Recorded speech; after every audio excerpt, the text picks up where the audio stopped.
Welcome to Psych Sessions on Teaching and Learning Centers. My name is Chris Hackala, and I'm your podcast host. In this series of conversations, we speak with folks who have made the leap from a traditional faculty member position to a role in a center for teaching and learning. The conversations focus on how individuals moved from faculty to a center and how that move impacted their work, their career trajectory, and their personal and professional identity. Along the way, we talk about tips, advice, and challenges that come from working in a center. Sit back and enjoy these chats on Psych Sessions on Teaching and Learning Centers. Regan, thanks for coming in today or calling me today so that we can talk. It's always a pleasure to talk to you. Yeah, and I'm really happy to be able to have this conversation at this time, Regan, as summer is, as I'm sure for you, it is for me, a time where a lot of these things are really coming to top of mind as I see my colleagues who are faculty not working or writing and reading, but not coming to the office every day. And I am in every day. And I think that it's something that is going to come up again as we continue to talk. But I think there really is this shift. And you and I have known each other for several years. And this shift has happened to both of us in our career. So I appreciate you taking the time today. And I'm really looking forward to hearing what you have to say. Me too.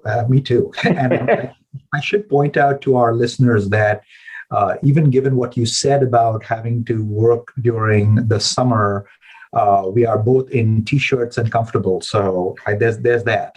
We are both in T-shirts and comfortables. That's true. I am in shorts and my sneakers, and it's very comfortable to be this way. So, well, listen, Regan, one of the things that we like to start with in these conversations is to talk about what drew you to doing this work in the teaching center. And if you can give us a little bit of a background in terms of how you sort of made this pathway into your current job.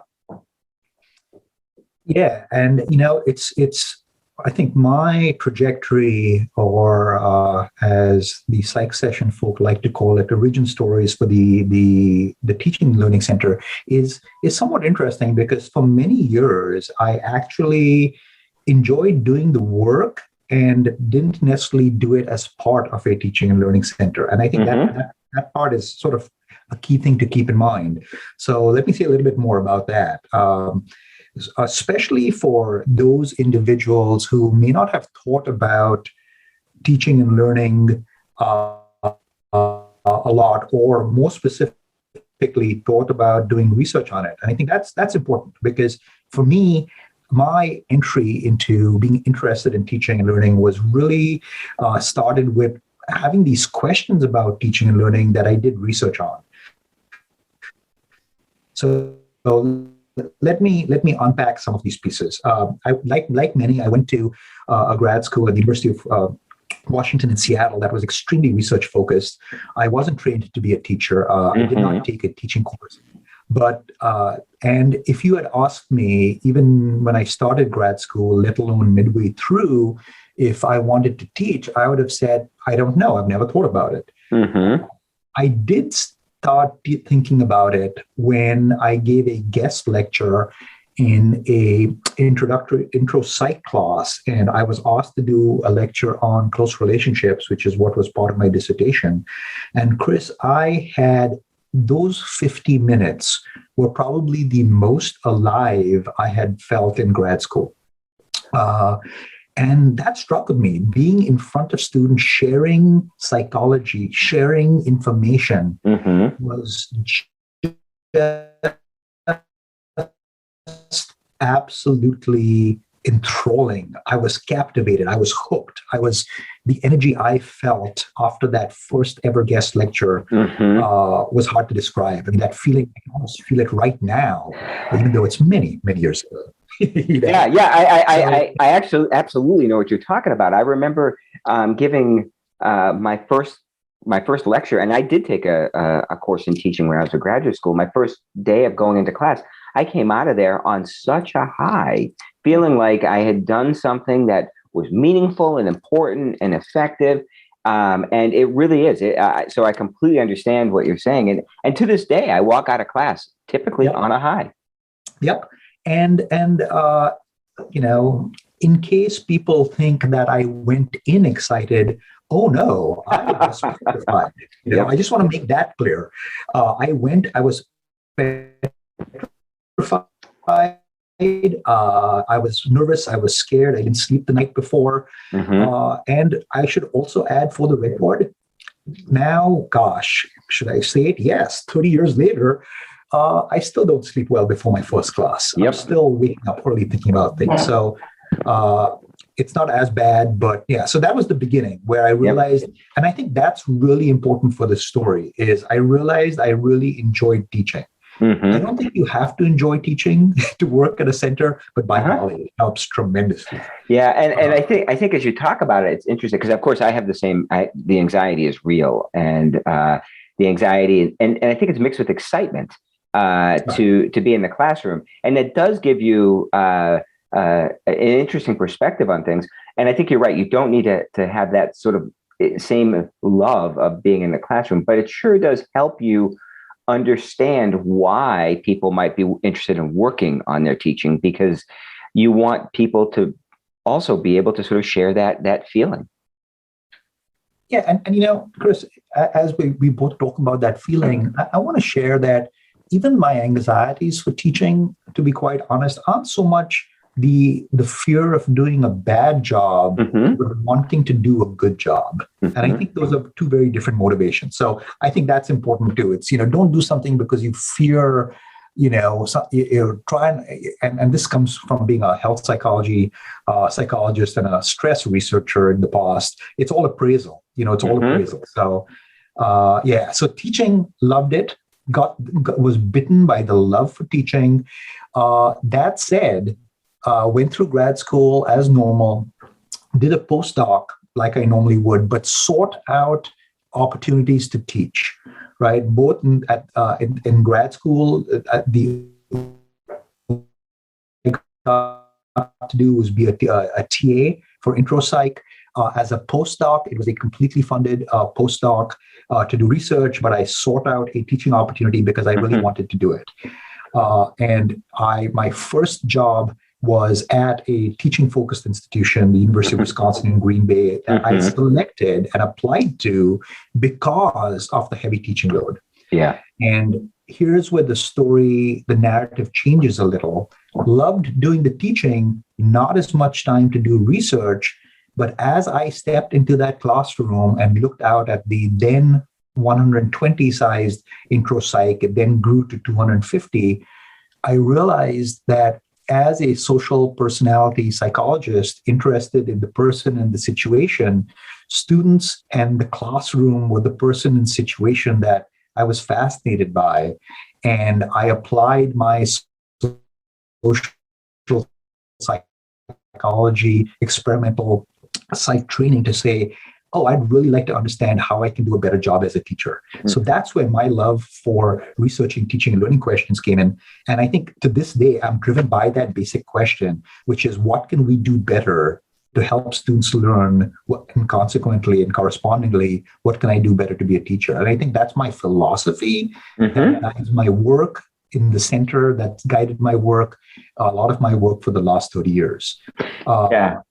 And that's fascinating to me, Regan, because I think that for a lot of us in psychology, that really is the drawing impetus, is that we feel like we have this understanding of some aspects of human behavior, and we want to be able to do it in a way that really does allow our students to learn more effectively. At least that's within cognitive psychology. That's a really big draw for me. And I'm always thinking about how my students are processing information, how they're attending, how they're remembering things.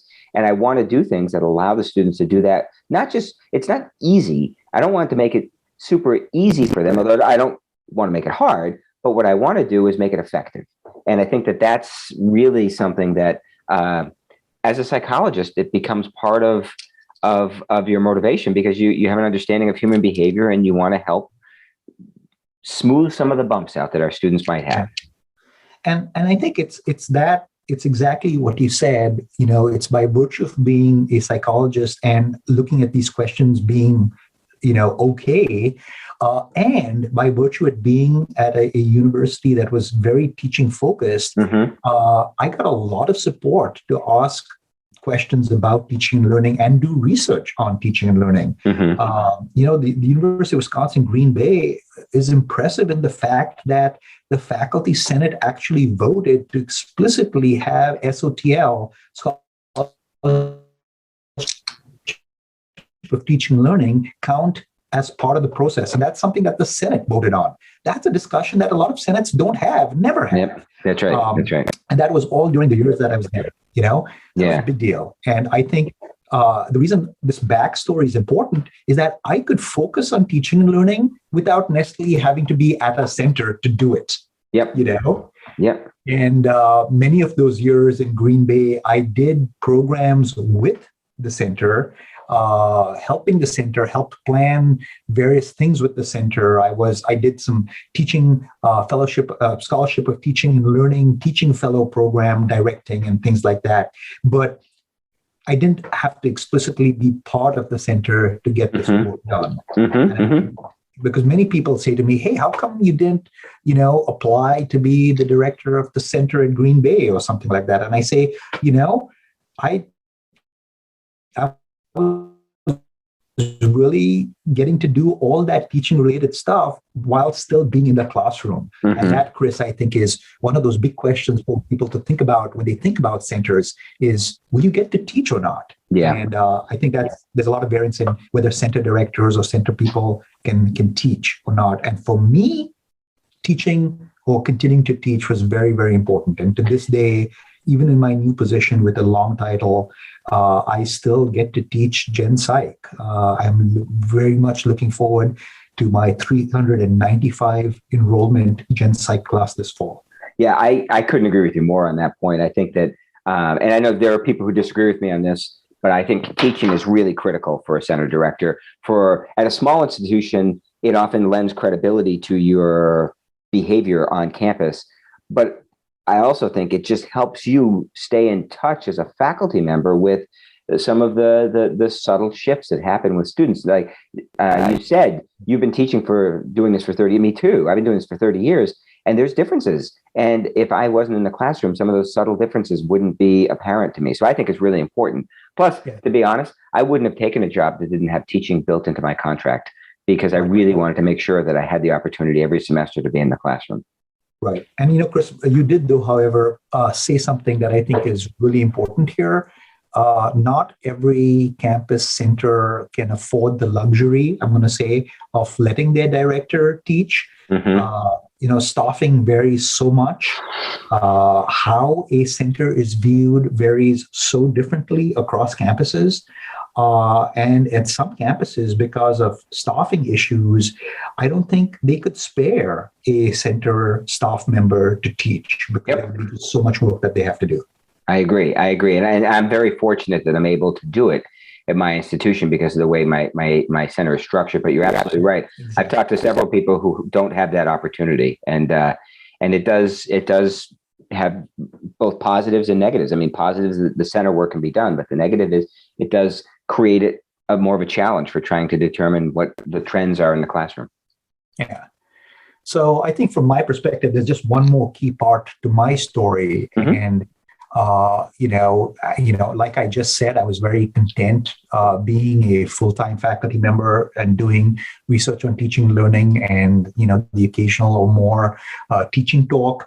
But I think I reached a point some years ago when I realized that same high that I got from that very first guest lecture in grad school, that I got the very same high and sense of accomplishment and service when I gave a talk to fellow faculty and colleagues. I can almost remember the location, actually I can, where I was invited to give a talk on teaching. And oh boy, I had fears, and my fears were very different this time. My fears were, this stuff is very obvious to me. Will it also be obvious to everybody? And I obsessed about, was my talk going to be too simplistic about teaching and learning? I was talking to faculty members at a teaching institution. Wouldn't they know all this stuff? Yeah. And I realized that, nope, that was not the case. And just the crowd feedback and support and hunger for this information about teaching and learning was so gratifying that I can honestly and genuinely say that I felt that that 1 hour talk was more satisfying than many of my publications put together. I just felt like I was reaching more people in a deeper way in that one talk than I had with many of the publications out there. And some of my publications have some good citation counts. I still felt, though, that one talk did so much. And I just started doing so much more of those. And there comes the coda. That led me to going, if I want to have that sort of impact and do that kind of service, a Center for Teaching and Learning would be the best place to do it, to truly help shape teaching and learning around you. Yeah, and I think that what's interesting as you were talking is that that sounds like a pathway a lot of people end up going through. They understand that they love teaching, and then they do some research on teaching. Now you and you're always so self-effacing, but you've done extensive work in teaching and learning, particularly within psychology. So you do that kind of work, and then you end up having people come talk to you, and you end up doing work with the center, and you realize that it is a different kind of, but also really rewarding skill set to be able to help faculty as it is with students. And it's a different thing, but it is a similar feeling of helping faculty be able to achieve things in the classroom by talking to them and giving them support and advice. So I think that the way you described it is really, really terrific. I'd be curious to know, though, how your position ended up being what it is at Oregon State. As you alluded to, you have this very long title of Associate Vice Provost and Executive Director. Can you tell us a little bit about how that all evolved? Yeah, that is, I guess I need to say that after 20 wonderful years at Green Bay, I left Green Bay to move to Oregon and Oregon State, not for the position of center director, not to work at the Teaching and Learning Center. I was definitely influenced by the fact that there was potentially going to be an opening at the Center for Teaching and Learning. My wonderful chair, Kathy Becker-Blees, shared with me that the OSU CTL was going through some changes, and given that I liked teaching and learning, maybe there'd be some opportunities there for me. And I was coming to do psych. I was coming to help out with the Gen Psych program. That, especially with my ongoing work with the APA Intro Psych Initiative, that was a dream job. The ability to come and think about Intro Psych and how to teach it better, help students learn better, that was the dream enough. And then there was this bonus where literally after I had already agreed to come and after I was in the process of moving, things transpired such that there was an opening at the Center for Teaching and Learning. And as luck would have it, and I know our mutual dear friend, Eric Landrum would say it's not luck, but Eric, I hear you. But as it so happened, I will say, the vice provost had heard me give a teaching talk, and when an opening came about at the Center for Teaching and Learning, the vice provost got in touch with the chair of psych and said, I know you're bringing him to do psych, but here's this opening. What do you think about an interim director position? And I'm very thankful to Kathy Blees for not for sharing that. She could have very easily said, nope, he's coming to do psych. And she was great. She said, okay, I need to tell you, what do you think? And I said, if I have your blessings to do it, I would love to do it as a part-time position. And I know all of you listening out there know that 0.5 and 0.5 never adds up to 1. Never. It always adds up to way more than that. But just the possibility of working at the center, the possibility, the opportunity to help shape a vision and to help arrange things was just, talk about, it was already a dream job, and it became a dreamier job. And so I came and agreed to be a interim director. And 6 months into my interim directorship, COVID happened. And that threw everybody up over the edge, didn't it? My temporary appointment became a longer temporary appointment. And then the vice provost asked if I would be interested in applying for the permanent. And I said no, because the permanent national search was going to be for a full-time director. And fast rewind 10 minutes, you'll say, I love to teach. So doing it as a full-time was out of the question. And I with some sadness said, I'd be happy to help with the search. I'm not going anywhere. I'd always help out the new director. But I still wanted to teach and keep that connection for many of the same reasons that you nicely spelled out. And the vice provost mulled on that for a little bit. And 2 or 3 weeks later, she came back and said that she'd be willing to make it a 0.5. And so I absolutely jumped on it. And some more weeks later,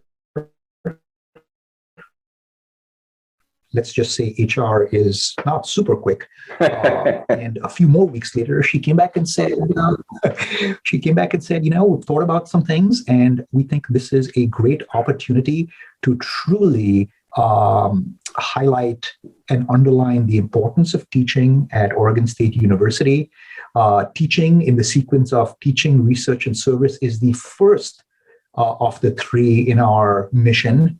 So something I looked up, and indeed, the Oregon State mission says we're a land-grant university, and we will excel at teaching, research, and service. And she said, I'm going to walk the walk, teaching's first, and to truly show the administration's support of teaching, we thought a associate vice provost title would be more fitting to highlight how we would like to see teaching emphasized in the years ahead. So that, I think, is really important because, as I mentioned briefly before, centers for teaching and learning on campuses are just seen in very different ways. And in some places, they're not viewed as an exciting place to inspire teaching. They're seen in a lot of other ways that I won't necessarily mention. So Chris, that is the very interesting way that I came about. There were a lot of clear-cut situational things that transpired, but really, my vision for the Center for Teaching and Learning at Oregon State is to be a place that truly inspires and cultivates and recognizes and celebrates teaching excellence. And when I saw that the administration was not just okay with, but supportive and energetic about that kind of vision for the center, there's nothing more I could have asked for. Yeah, it's really it's great to hear that kind of passion, Regan, because one of the things that you said, and I, like you, I won't mention some of the ways other centers handle things that I think aren't quite the way I might do it, but I think that the part of this process is about human connection with other people who want to do the best for their students, and inspiring faculty to take the time to really be reflective and to consider what they're doing and the impact it has on their student learning. And in order to do that, you have to get people excited about this process. And I love that Oregon State has teaching as as the first thing in their mission, because a lot of the R1 land grant institutions might say that, but they don't put the resources behind it to always support it. And it sounds like Oregon State not only talks the talk, but they're walking the walk. And I think that speaks to you being in the right place with the right people. And yet you weren't lucky, as Eric would say. You worked hard. You worked your tail off to get yourself into that position so that you could be in a place that would allow you to use your skills in a way that are going to serve your students well. But I think that's a really, really a great way to think about your center as a place that's sort of an inspiration for faculty, and a place where faculty can go and get excited about what it is they're going to do with their students. I personally am, we're coming out of COVID now, and we're going to enter into a semester where we're going back to face, and I am so excited to be in front of my students again and be teaching in a context that feels a little bit more like what I had done previously, but with a lot of knowledge of what I learned through the pandemic and some of the things that I'm going to take with me.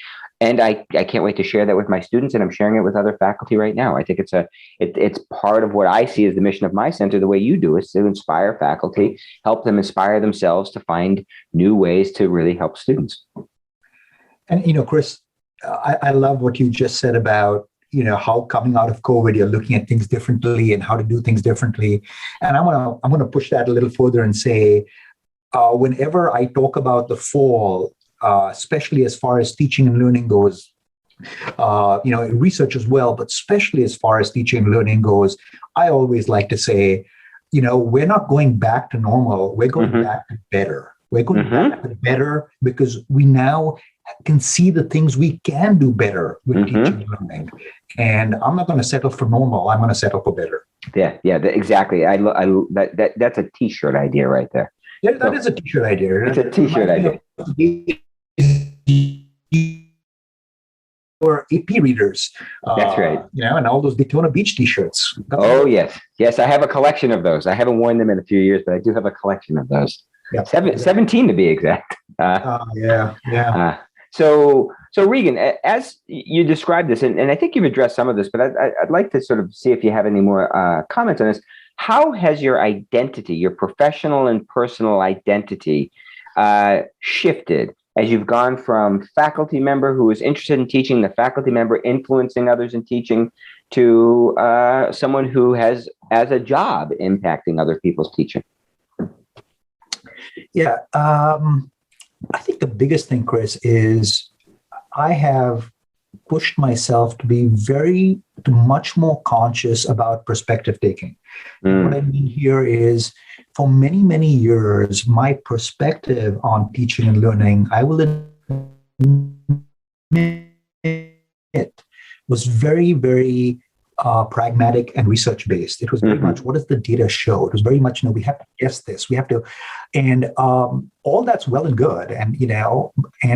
But I think I'm getting much more familiar with and savvy about the differences between evidence-based, which almost never really happens. It's a term that's misused. I like more the evidence-informed. But here's a new one, Chris. I'm also getting a little bit more comfortable, or a lot more comfortable, with practices. Are you ready for it? I'm ready. That show research promise. Interesting. That's a new distinction, because I think it recognizes the fact that many experienced teachers or natural teachers or good teachers are using practices that aren't necessarily theory-based or evidence-based or even evidence-informed, but they're using these practices that seem to work, that although they may not have been tested, show promise for being tested and researched. And I'm much more open to that than I was before. So that's really interesting, because, oh boy, there's a lot for me to say here. One of the things that I tell faculty quite often is that if you observe a faculty member teaching and you see what they do and you think it's brilliant, and you decide you're going to do that, you need to recognize that the classroom environment really is this emergent property between the faculty members' sort of skill set, the content, the classroom, the institution. There's all these variables that impact what it is that happens in the classroom. And there are faculty who are outstanding instructors and who can't articulate why they're outstanding. And so what you're saying, and correct me if I'm wrong, but essentially is to take some of those people and really try to peel back the layers to see what is it that they're doing that's really having the impact? What is it that they're doing? And does that skill, does that practice translate to other people? Because I would think there are going to be some skills and some practice points that faculty have that other faculty might not be able to use in their tool belt as well as other tools that might be equally effective, but don't work for that faculty member. And I'll give you a specific example, and I'd like to tell us the faculty. I hear faculty say, and they often will come back from a conference and say this. They said, I heard that being funny really helps students be motivated. And I say to faculty all the time, that's great if you are a funny person, but if you're not funny, don't try, because it's going to come across as not authentic to the students. But use what other strengths you have. So I think that considering it as practice that shows research potential is really an interesting way. I think that's how you said it. Research promise. Research promise. Yeah, I think that's really interesting, because then you can begin to pull those things apart and find the variables that really are a little bit more generalizable versus those that are more dispositional. It's a really interesting way to think about things. And I want to give credit to where I got that from. And I want to, because I think the example will resonate with a lot of listeners. And here it is, Chris. You know where I got research promise from? Where's that? UDL. Oh, yeah. Okay, because here's my take on UDL, right? It suggests some principles that sound really good, that undoubtedly help a lot of individuals and increase access, but they aren't necessarily evidence based. They're sort of evidence informed, but the reality is, even though some writing on UDL will talk about neuroscience that underlies it, when you go to the CAST site for UDL, they are very straightforward about saying, look, these ideas have not been tested, but we consider them to have research promise. And I love that. And I saw that and I go, okay, I like that, because whenever I talk about UDL to individuals, many, especially the psychologists, will say, but there's no research showing that it works. Well, that may be the case, and I hear you, and there's very little research showing explicitly that's the case, but my comeback, or my discussion point is, as somebody who's read about teaching and learning, and who's read the research on motivation, who's read the research on the benefits of choice, I can tell you that a lot of those basic UDL principles, have things in multiple modalities, give students choice, that completely maps onto psychological research on attributional theory, on motivation theory, on choice, and all those kind of things, right? Although it's not explicitly been tested at that point. So I think in my old age, Chris, what I have gotten better at is not throwing something out just because it's not theory-driven or research-based, but actually being willing to explore it. And I'm going to use what you said, to take those practices that some may have naturally come up with that seem to be working and try and understand it better. Yeah. And see if it can work. Because that's the key, is behavior is complex. Learning is complex. And it's complex and messy. And messy. And at many of the sessions you and I go to and speak at and are part of, there are some individuals who say, no, give me, and I'm going to translate it into research jargon, give me the factor that accounts for the most variance, right? And then, of course, in everyday languages, give me the one thing I need to focus on. Well, just like you nicely said, it depends on you and the situation and your students and the cohort. So that approach to saying, okay, is this evidence-based versus evidence informed, or does it just have research promise? That's one of the, and you may have wondered, did I forget about your question? No, not at all. That's one of the ways that my identity has changed, is because I was so much a researcher, data nerd, look at everything with that light. Yeah. Now I'm really getting much better at taking perspective, trying to say, okay, let me take on the perspective of a non-social scientist, of a non-scientist, because there are educators from all disciplines. Let me get better at that. So my identity has changed more from this researcher, trying to find stuff, to more of a collaborator, more of a, much more of, a facilitator of the best ways, or to find the best ways. Very interesting switch I see in myself. Yeah, that is interesting. And I think that, from where I sit, and I work with, as I'm sure you do, faculty from widely varying disciplines, that's really an important shift to have, because different disciplines are navigating their content and their pedagogy differently. And you have to look at it and think about how they're doing it, why they're doing it, what works, what doesn't. And it becomes really not a research question in a traditional sense, but a research question in the non-traditional sense, where you try to, as you said, and I thought it was a really nice way of saying it, look at it from a different perspective and trying to understand how it's happening, why it's happening, and what's going on. I think it's a really, really nice way to say it. And I think that for some folks, when they move from faculty to a center position, they struggle, I think, a little. Maybe I'm wrong, but it would seem to me a little bit of the struggle is, well, why don't you just do it this way?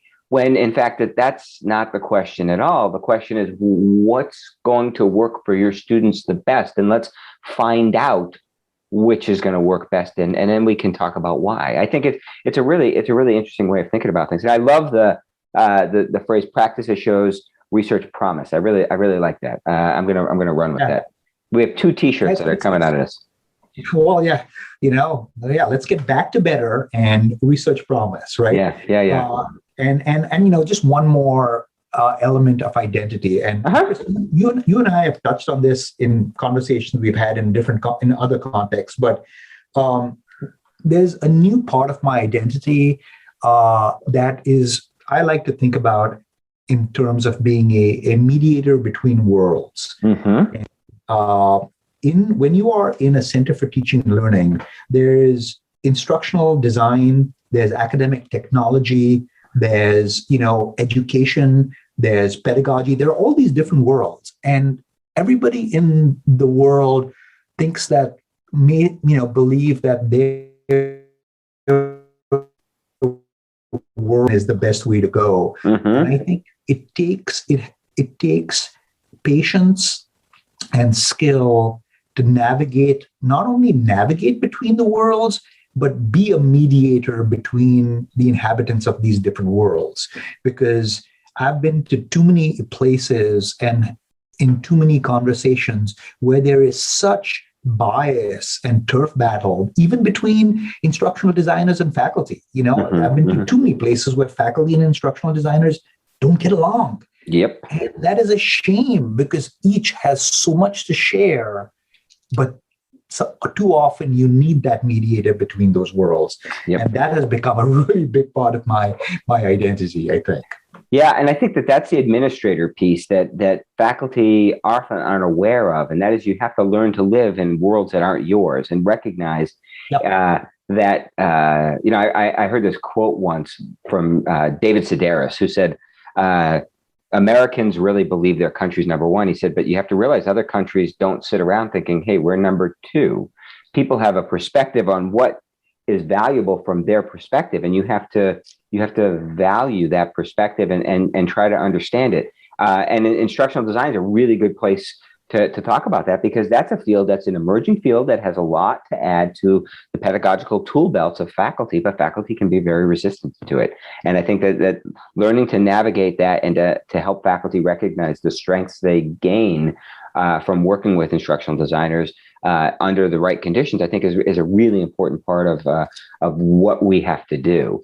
And I think that as I talk about this, I think about how a lot of my job, and I suspect a lot of your job, is getting people prepared for the conversation that will actually have an impact on them. So there's a lot of lead up to the conversation that's actually going to make the big impact. but you need to do the groundwork to get faculty and others in the place where they can do the work that will really improve student learning. And it's like I tell faculty all the time, you're not going to come to my office and I'm going to pull a book off the shelf, hand it to you, and you're going to say, now I'm a good teacher. It just doesn't work that way. It's a process. It's just a process. So.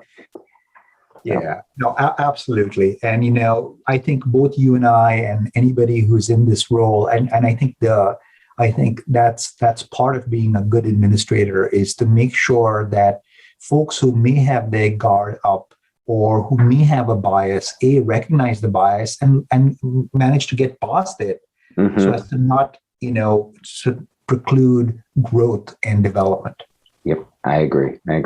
So I have one more question for you, and I'm hoping that you have some sage words for our listeners, but I'm wondering if you have any advice for people who might want to make the move from a faculty position to a teaching center position. Do you have any advice, suggestions, ideas for how they might be able to do it, things you think might be useful to know, et cetera?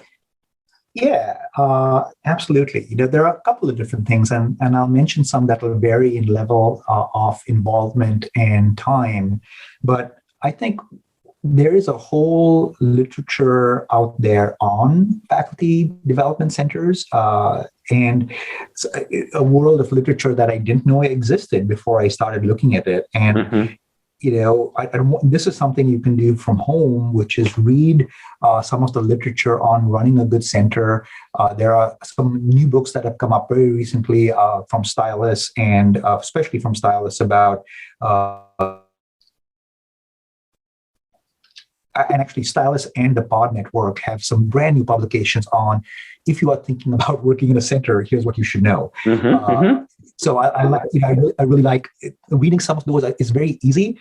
Something else, even less time intensive, but sort of fun, is take a look at the websites of some teaching and learning centers around the countryside. I think many times in this conversation, we've mentioned the fact that centers vary both in how they are viewed and how they run. There's no better way to get a sense of that than taking a look at the websites of different centers. Come on over to my Oregon State University CTL and look how we've arranged things. Look at Elon, look at look at yours, look at all the different ones out there. Get a different sense. And I know just looking at different websites provided me with so much insight into how different universities and colleges work, but also what the realm of possibilities were. One other thing that I always like to mention, yes, there are pedagogical journals in psychology. Of course, we have Teaching of Psychology and the Scholarship of Teaching and Learning in Psychology. But, realize that there's a difference between, the Scholarship of Teaching and Learning, which is, which has now sort of come to be research on teaching and learning. That's a little different from the Scholarship of Teaching as Boyer originally, put it out to be, which was truly the hard work, documenting the hard work that is teaching.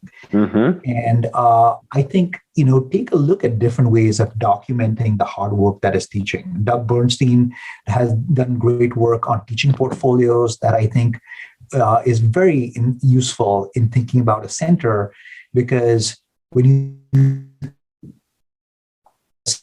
center and you think about, what are the big questions that faculty would like to answer, I like to think about in terms of, what does make a good teacher? What would I have to be to be a good teacher?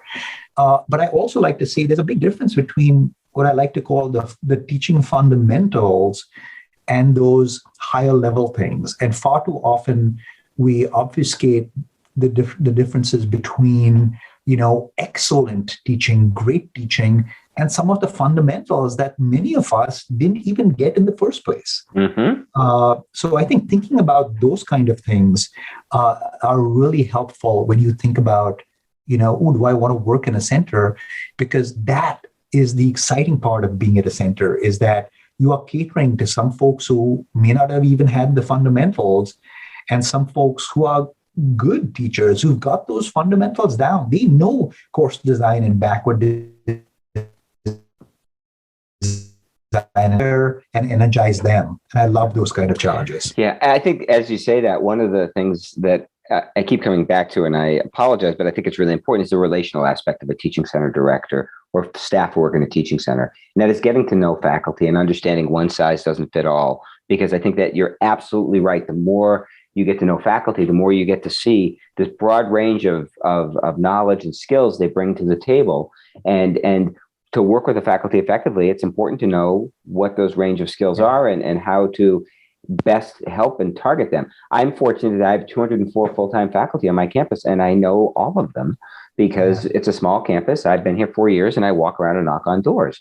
At a bigger institution, I think you have to be a little bit more intentional about it, but I think you can form those kinds of work relationships that allow you to really best help the faculty. And I think that's a really important point that you're bringing up. So I appreciate you saying that. And I think there's a couple of things that let me go ahead.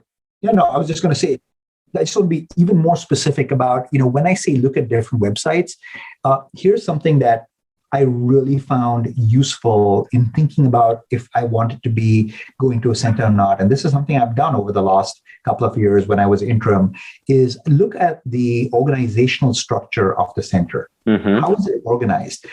Does the center have instructional designers as part of it? Does the center have a director, an executive director, associate directors, assistant directors? What is the structure? And that you'll see so much variance there, but that's also that was very eye-opening to me to see how that particular organizational structure can vary, because it really gave me a feel for what center work may be like. Mm-hmm, mm-hmm. Yeah, because I think that your center and my center differ in the fact you have more people in your center, you have more people to serve, but it allows some of the people within centers to specialize within some things, and in other centers, you don't have that opportunity. But I think you're right. Looking at the websites helps you understand sort of the ecosystem of the center and how it fits in the culture of the institution. So I think that's a terrific idea. And like you, I spent a lot of time looking at different center. And of course, Kennesaw has the website that lists all the teaching center websites, so you can actually go right there to find them, which is a very helpful resource, actually. Right, together with the list of all the pedagogical journals, which I often go to. Yeah, I was there today. It's a terrific list. So Regan, I wanted to thank you so much for taking the time to talk to us. I think you provide some wonderful insight, and I really appreciate all the work you do. And I just am really pleased that you're in this position, because I think the faculty at Oregon State are going to benefit. The students of Oregon State are going to benefit, and I think you're in a really ideal spot for you. So congratulations on that, and thanks for coming on. Thank you very much, Chris.